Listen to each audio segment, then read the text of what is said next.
Bem, meu nome é Regina Tala e eu estou no Papo Inclusivo falando aqui de Salvador, da Bahia. Oi, eu sou Marta Gil, de São Paulo, e estou aqui no Papo Inclusivo com muita alegria. Oi, Alexandre Mapurunga, do Ceará, no Papo Inclusivo.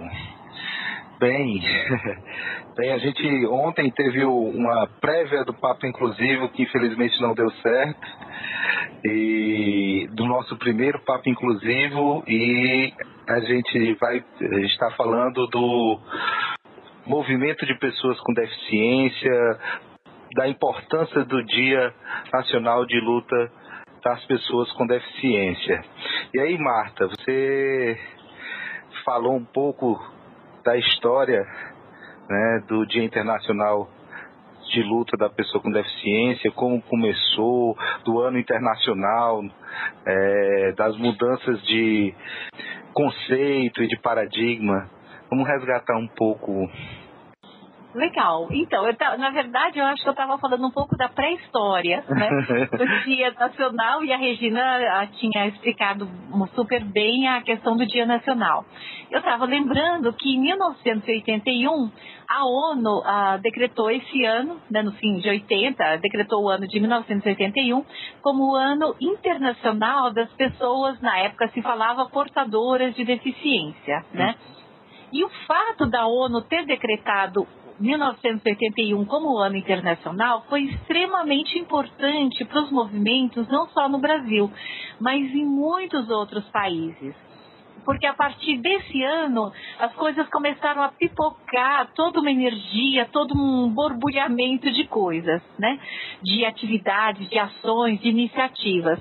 E aí o que é importante a gente também lembrar é que se a ONU decretou 1981 como ano internacional, isso significa que já tinha um movimento, porque ela não decretou isso do nada, né? Uhum. Então já provavelmente, eu não acompanhei isso, mas a ONU sempre foi muito assediada, sempre teve muitas propostas de temas para os anos internacionais. Então, o fato de a 81 ela ter escolhido as pessoas com deficiência como tema, indica que essas pessoas já estavam se organizando, já estavam se mobilizando. E esse decreto da ONU foi uma alavanca muito poderosa, tão poderosa que a partir de 82 a gente já teve reflexos importantíssimos aqui no Brasil. Bem, é só para dizer que o Dia Nacional de Luta, que se comemora todo dia 21 de setembro,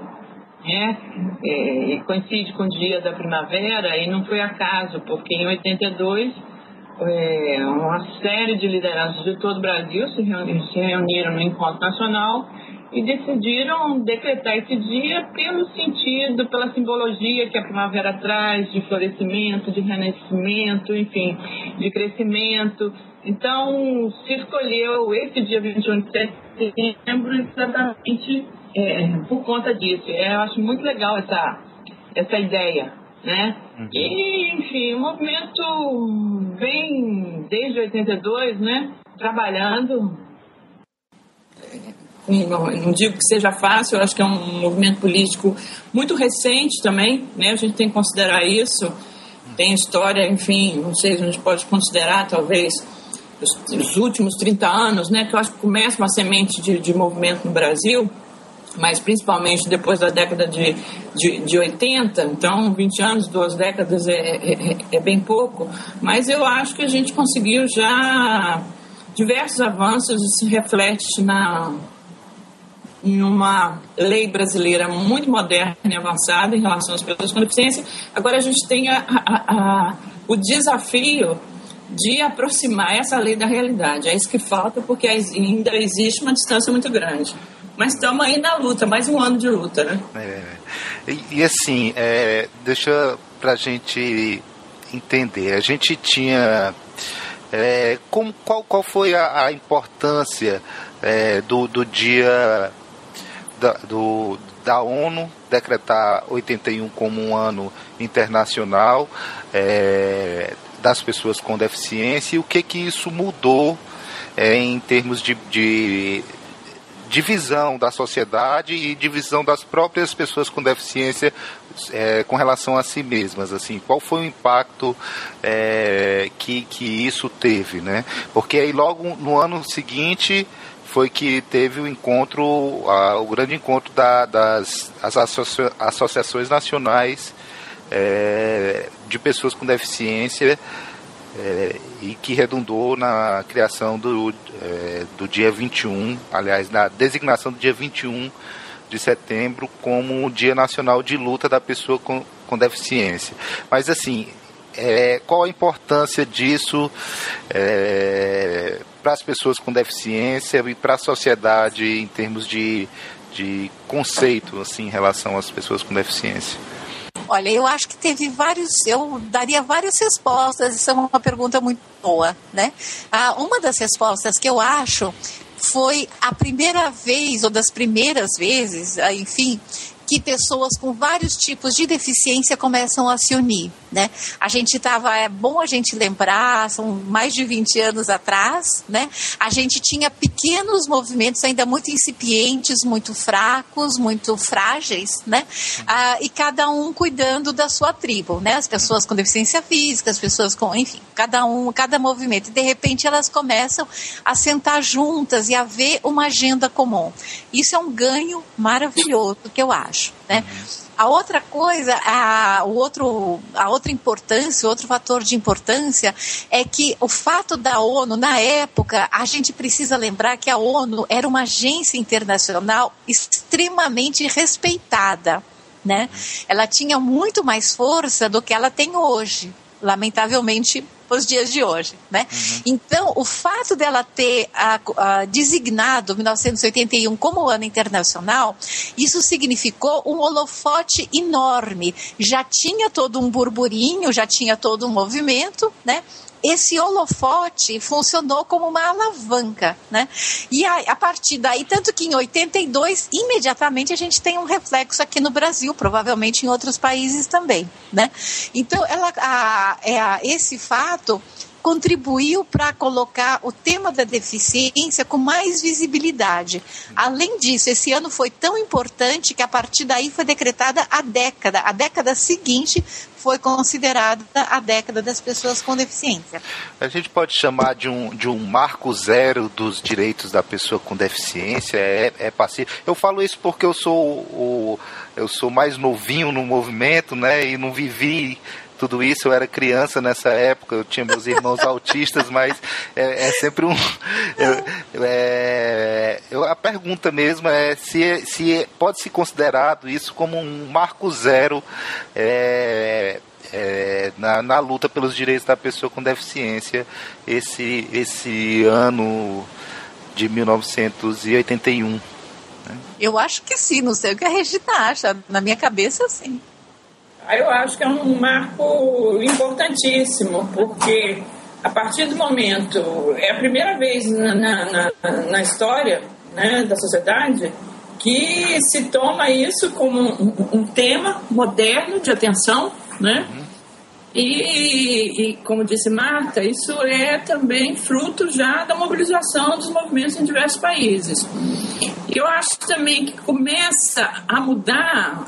Por quê? Porque existia, eu acho que na década de 50, 60, quando começam as escolas de cegos, as escolas de surdos, por exemplo, no Brasil, havia um olhar muito, eu acho que exclusivamente assistencialista.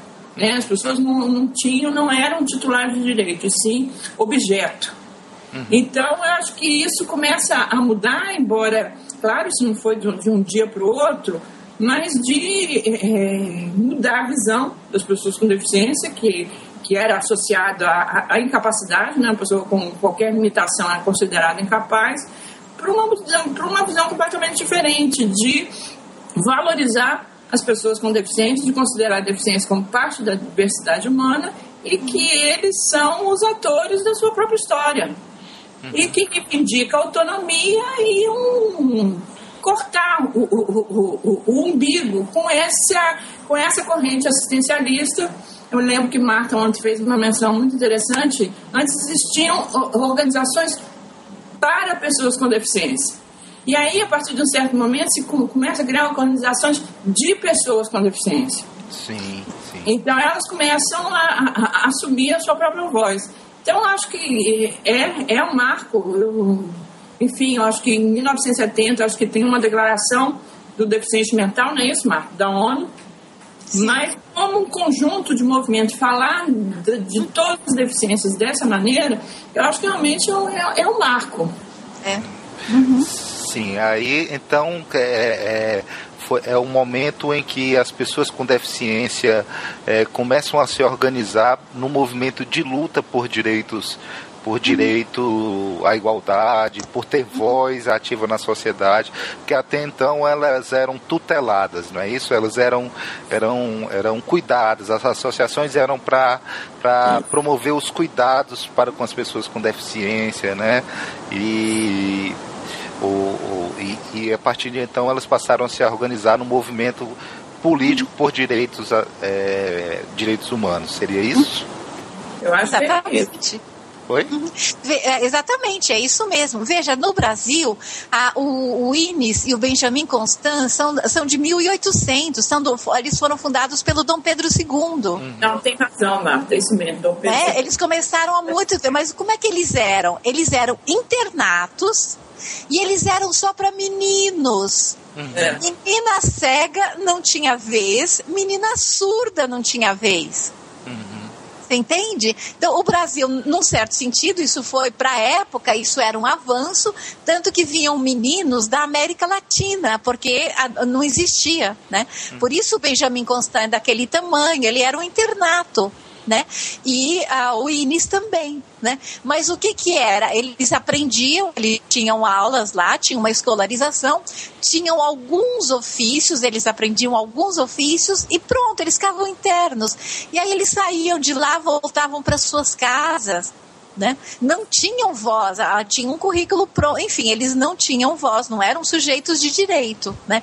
Com a década, com o ano da pessoa, o ano internacional e depois a década, a gente começa a ver a questão do direito e não mais do assistencialismo, como a Regina disse.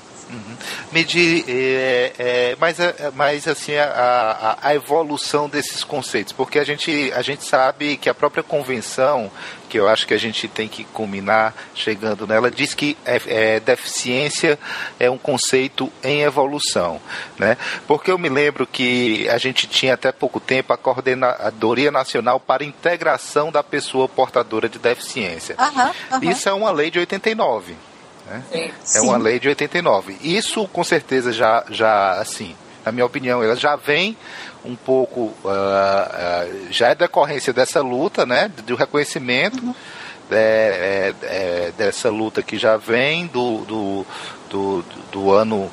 ano internacional e da assimilação pelos movimentos nacionais de direitos da pessoa com deficiência, que se refletiu aí na criação de uma política nacional e de uma coordenadoria nacional dessa política, né? Mas aí ainda ainda legalmente, na estrutura legal, ainda a gente falava em integração da pessoa portadora de deficiência. Ainda até pouco tempo se chamava ainda pessoa portadora de deficiência. Como é isso? Como é que isso é claro, porque o movimento social ele não é linear.